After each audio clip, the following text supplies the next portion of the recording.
Hi there, so today I'm going to review this book, which is The Long War for Britannia, 367-664, with a subheading Arthur and the History of Post-Roman Britain. It's by Edwin Pace. It's published by Pen and Sword Publishers, 2022. So it runs from the barbarian conspiracy in the mid-4th century all the way through the end of Roman Britain into the 5th and 6th century and finishes in the mid-7th century with Penda. Now, it puts in a number of theories. Okay, some of them are quite speculative. It's at its best when it's talking about the known historical events, and I found that part of the book thoroughly enjoyable. Very, very good read. Excellent writing style.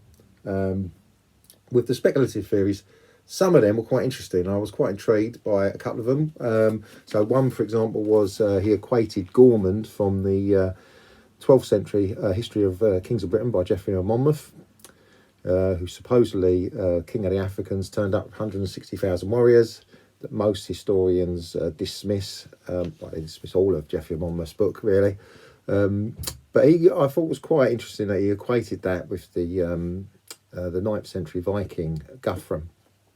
And I found that quite interesting and intriguing. And the other theory he put forward was the Roman intervention post 410, when it's traditionally dated. And again, I thought that was quite convincing. Did a good job there. Quite possible. Constantius, we know that St. Germanus visited Britain in 429, and possibly 10 years later, possibly even 20 years later, but more likely 437.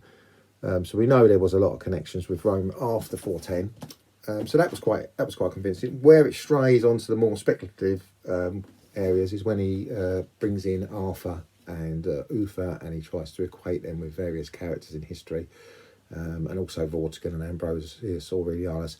Wasn't convinced by that at all. If you're familiar with some of the sources and some of the theories, you probably will find yourself similar to me, but nonetheless you will likely enjoy the journey, because it is a very absorbing read, very entertaining. His style is excellent. It's probably one of the best in terms of style and enjoyability, if that's a word, in this genre. So I will thoroughly recommend it. So Edwin Pace's The Long War for Britannia, thoroughly enjoyable read, well worth it. Give it a go. Even if you find yourself disagreeing with some of the more speculative theories, like me, you'll end up enjoying it. So thank you very much.